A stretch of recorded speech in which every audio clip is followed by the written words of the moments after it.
Tom Panos with the ex-school teacher, Greg Okladnikov. Did I say it right? Close. Okladnikov. Okladnikov.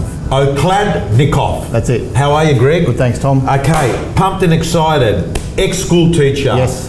From Auburn in Sydney. Correct. So the reason I wanted to do this interview with you is that the franchisor CEO, Doug Driscoll from Star Partners, said to me, this guy here needs to be interviewed because he has for 2 decades consistently wrote good numbers. He's not one of these people that writes $1 million here and then disappears. Just a strong, solid 600 to 700 GCI consistently. I remember doing training with you about 5 weeks ago, and you're sitting there in the front row, like 20 years down the track. How many years in real estate now?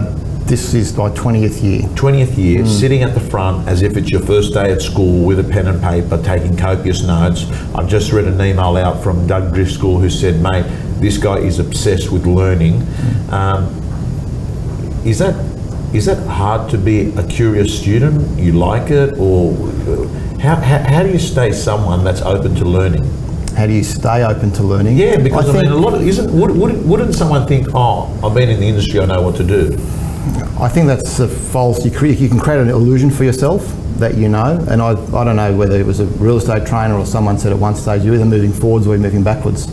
So if you don't improve or if you don't grow, the market will teach you the lesson. So my philosophy is I'd rather learn lessons from like yourself or various other trainers. Wow! If you don't learn the lesson, the market will teach you the lesson. Yeah. So you might be doing things the same way, but I guess if we took the clock back 15 years ago and I decided we're not going to do professional photos or you're not going to put properties on websites, where would you be as an agent today? Yeah. Greg, what I'm getting out of this conversation is this.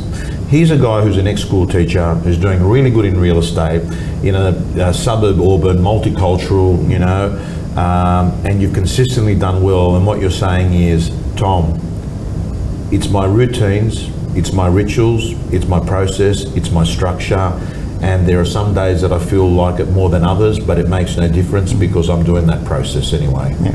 And when you know you've got to do the process, same as when you're teaching, if you've got a class period 5 on a Friday, you know, which is every teacher goes, oh, that's the class I don't want to be doing. But whether you feel like it or not, you've still got to turn up and you've still got to put in because those parents have paid school fees or the kids have turned up.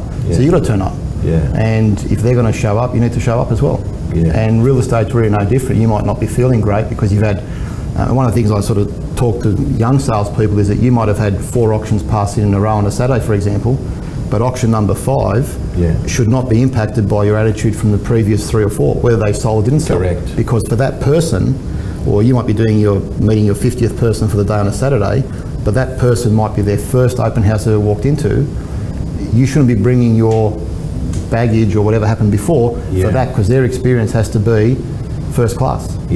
So Greg, you've summed it up very well, and the truth of the matter is that no matter what's going on in your own personal life, vendors don't care about you, they care about themselves, and you have every reason that, you know, on Saturday, it's show business day.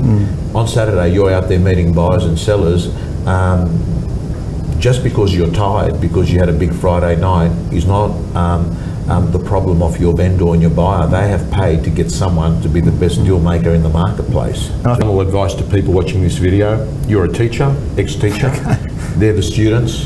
What are you going to tell them about real estate? Be successful. What are your 3 biggest tips to anyone watching it, particularly younger, newer agents? That concludes the free video. As you can see, there are a number of ways that you can be successful in real estate, and the Real Estate Gym is basically making sure that we find everything that every top agent in the country is doing to be successful. Real Estate Gym members get all their tools, templates, all their scripts, all their information so they can design their own personal system to success. The Real Estate Gym doors are closed. You can get on the waiting list for the next opening. Just go to realestategym.com.au.